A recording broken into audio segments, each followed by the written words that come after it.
السلام علیکم، میں محمد علی خان اپنے یوٹیوب چینل سوشل سگنل کے ساتھ ایک بار پھر آپ کی خدمت میں حاضر ہوں۔ آج ہم بات کریں گے کہ کیا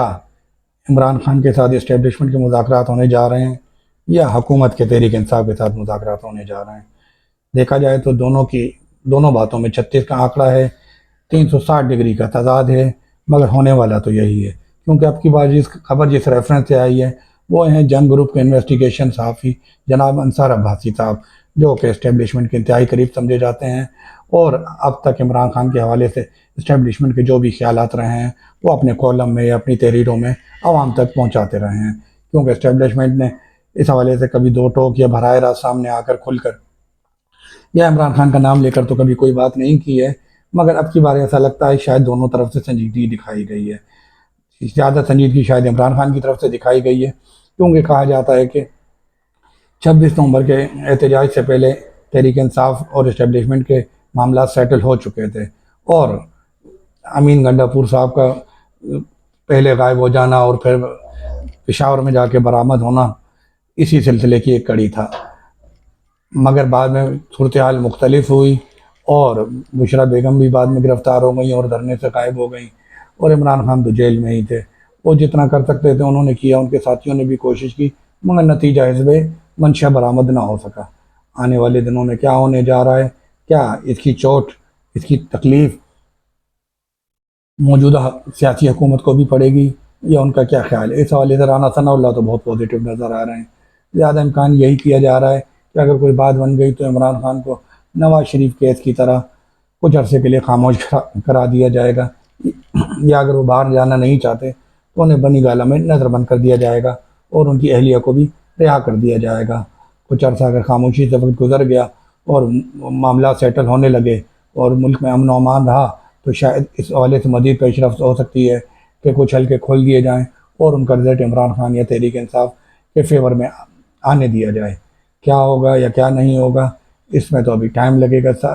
کوئی مکمل بات کہنا پریمیچور ہے۔ ابھی سیاسی حوالے سے دھن چھائی ہوئی ہے، پکچر کلیئر نہیں ہے، کیونکہ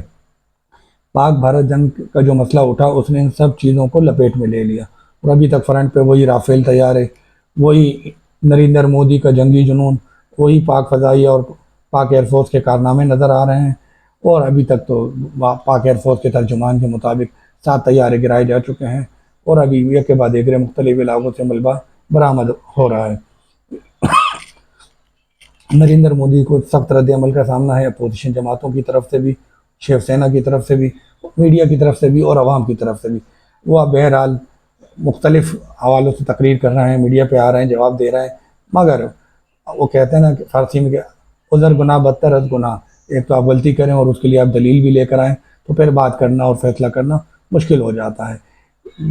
واقعی میں نریندر مودی کو، ان کی حکومت کو اس حوالے سے ہر محاذ پر منہ کی کھانی پڑی ہے، اور وہ عالمی میڈیا میں بھی کوئی جواب دینے سے قاصر ہیں۔ رہی صحیح کثر ڈونلڈ ٹرمپ کے بیانات پورے کر دیتے ہیں، جو ایک طرف کہتے ہیں کہ وہ پاک بھارت سے تجارت بڑھائیں گے اور ان کا سیز فائر کروائیں گے، اور دوسری طرف کہہ دیتے ہیں کہ میں نے ایپل کمپنی کو کہہ دیا ہے کہ وہ اپنا سیٹ اپ بھارت میں نہ لگائے بلکہ امریکہ میں لگائے۔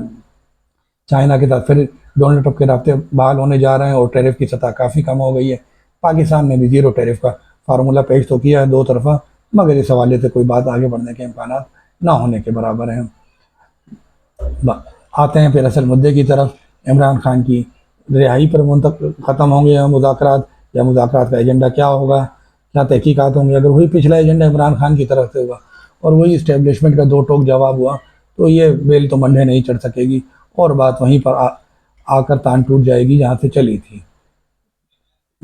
تفصیلات کے لیے ہمارے ساتھ جڑے رہیے، ہمارا چینل دیکھتے رہیے، آپ کو ہم آگاہ کرتے رہیں گے اس حوالے سے جو بھی اپڈیٹ ہماری نالج میں آئے گی۔